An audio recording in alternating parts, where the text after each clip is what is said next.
The air in the house felt thick that evening, like something invisible was weighing it down. Dinner was unusually quiet, save for the clinking of forks against plates and the occasional sigh from my mother-in-law. The tension had been building for days, and I knew it was only a matter of time before something snapped. As I served the last dish at the dinner table, I felt my mother-in-law's eyes on me. I could sense her impatience, her simmering discontent just waiting to bubble over. She had never been subtle about her disdain for me, and tonight would be no different. "The reason we're in such a mess financially is because someone here doesn't work," she said suddenly, her voice cutting through the quiet. Her words were aimed squarely at me, even though she didn't say my name. I could feel Jem's eyes on me. He was sitting next to me, his fork frozen mid-air, as he glanced between his mother and me. My father-in-law shifted uncomfortably in his chair, but he stayed quiet, just like he always did when she went off. "Mom, don't," Jem said softly, but I could hear the tension in his voice. He was tired of these arguments, as tired as I was of hearing them, but his mother ignored him. "It's true," she said, louder this time. "We're sinking because we have an extra person in this house who contributes nothing. You're not employed, Sherry, and being a housewife isn't a real job, is it?" Her words stung, but they weren't new. This had become her mantra over the past few months, ever since Jem and I had moved in with his parents after he lost his job. She never missed an opportunity to remind me of my supposed worthlessness.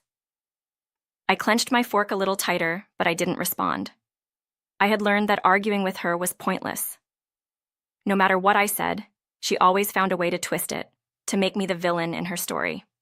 Jem sighed heavily beside me, clearly struggling to find the right words to diffuse the situation. But before he could say anything, his mother's voice pierced the room again. "I've said it before, and I'll say it again," she continued, her tone sharpening. "This house would be better off without you." The silence that followed was deafening. Jem looked stunned, his face pale and his mouth slightly open. My father-in-law dropped his fork, the clatter breaking the stillness in the room. He looked like he wanted to say something, but no words came out.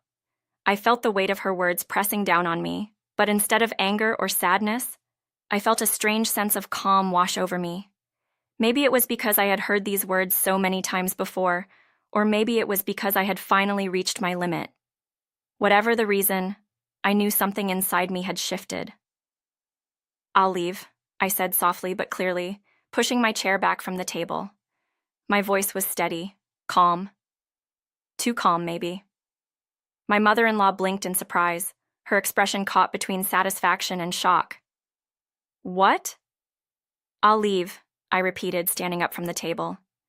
"You've made it clear that I'm not welcome here, so I'll go." Jem's hand shot out to grab mine. "Sherry, no, you don't have to." But I gently pulled my hand away.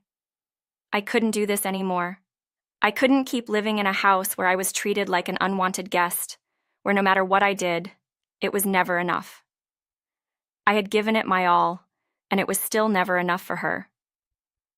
I didn't look back as I left the dining room.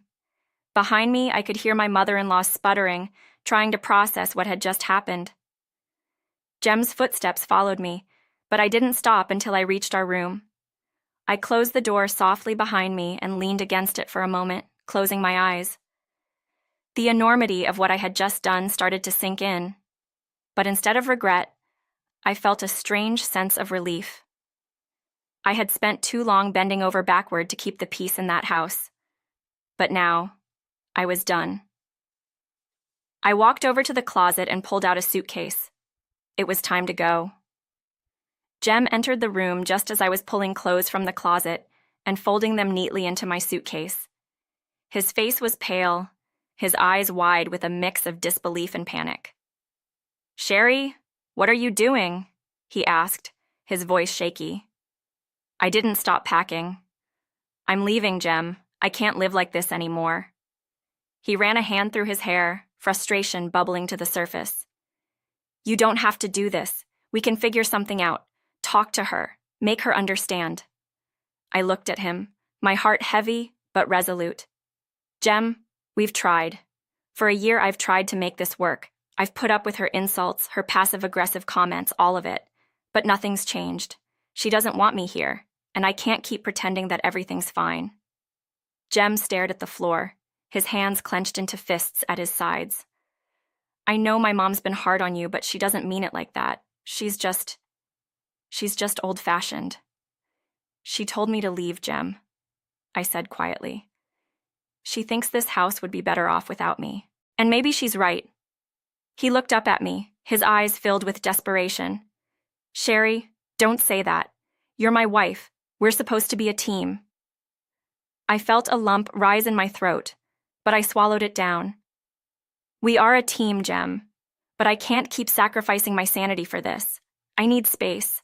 I need to figure out who I am again, outside of this house, outside of your mother's constant judgment. He reached for my hand, his voice softening. Where will you go? I paused for a moment, realizing I hadn't actually thought that far ahead. I didn't have a concrete plan, but I knew I couldn't stay here.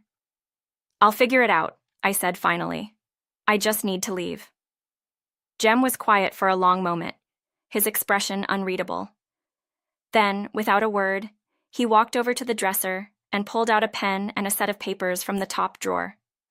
My breath caught in my throat when I saw what he was holding. The divorce papers. I had filled them out months ago, in a moment of despair. But I had never given them to him. I hadn't wanted to take that final step. But now, as Jem looked down at the papers in his hands, I realized that maybe this was the only way forward.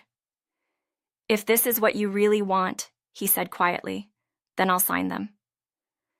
My heart pounded in my chest as I watched him pick up the pen. His hand trembled slightly as he signed his name at the bottom of the page. When he was done, he set the pen down and looked at me, his eyes filled with sadness. I love you, Sherry, he whispered, but I won't stand in your way. Tears welled up in my eyes, but I blinked them back. I love you too, Jem, but I need to do this. I picked up the papers and folded them neatly, placing them in my bag. Jem stood silently by the window, watching as I zipped up my suitcase. As I walked to the door, I paused, glancing back at him one last time. I'll send the papers to the court, I said softly. Take care of yourself.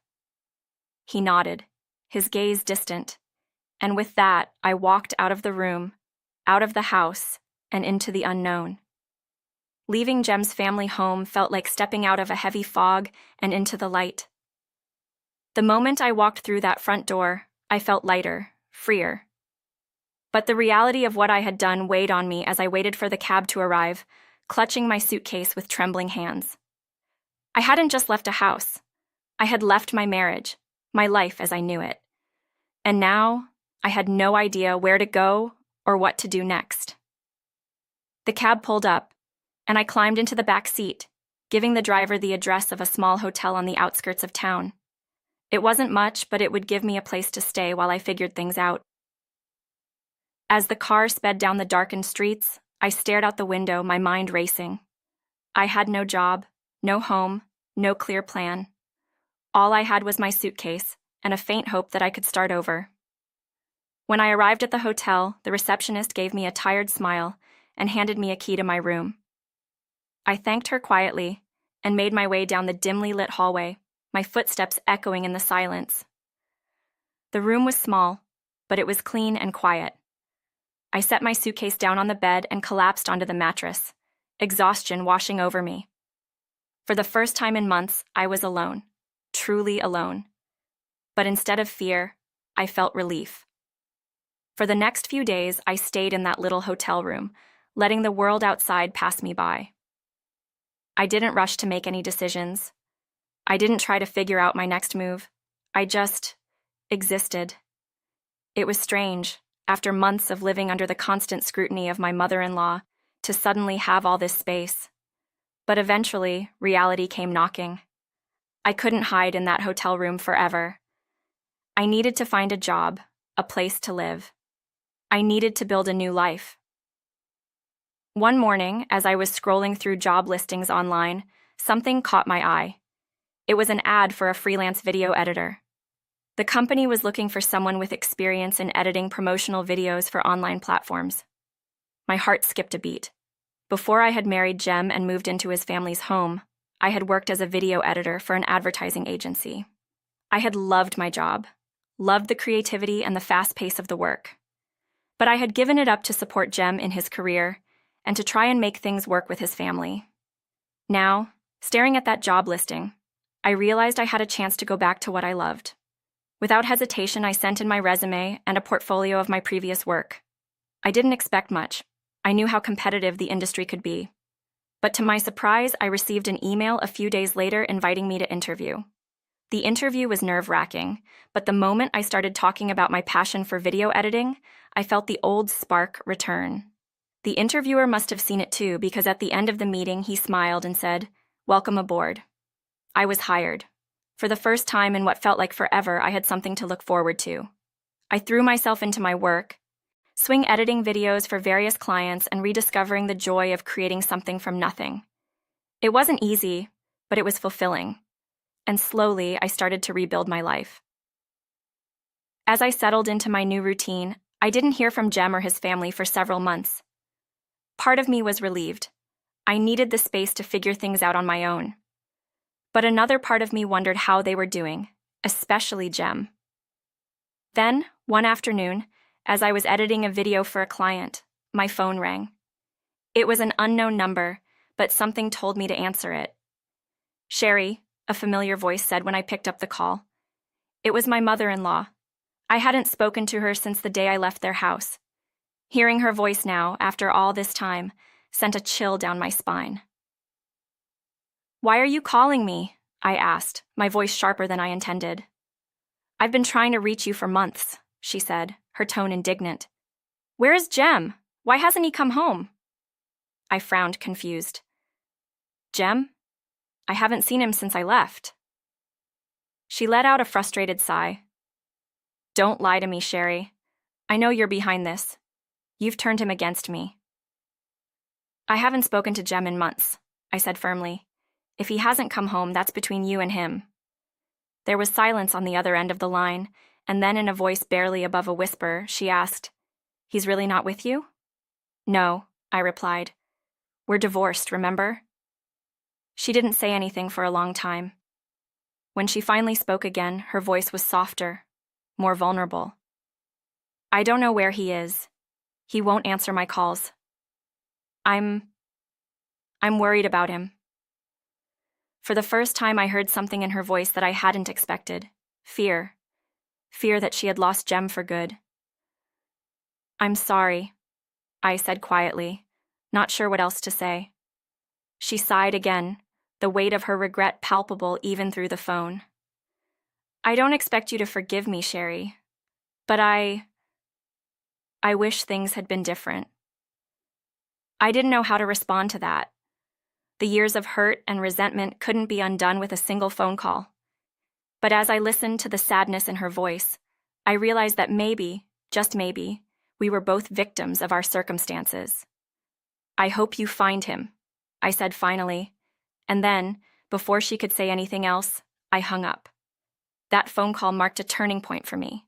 It reminded me that while I had moved on from the past, there were still pieces of my old life that lingered, unresolved. But instead of feeling burdened by it, I felt a sense of closure.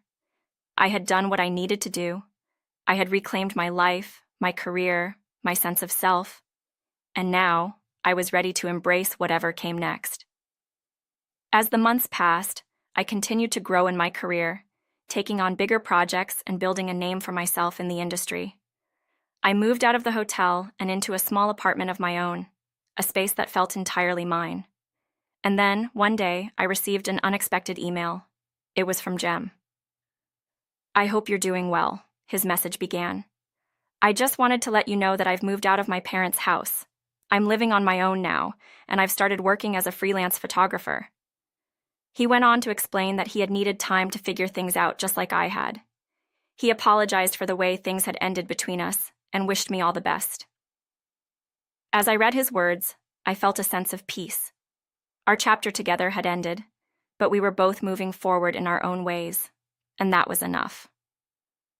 Looking back on everything, I realized that the struggles I had faced had made me stronger. Leaving Jem's family had been one of the hardest decisions of my life, but it had also been the most important. I had rediscovered my passion for video editing, rebuilt my career from the ground up, and created a life that was entirely my own. And now, as I stood at the threshold of a new chapter, I felt more confident and capable than ever before. The future was uncertain, but I was no longer afraid of it. Whatever came next, I knew I was ready.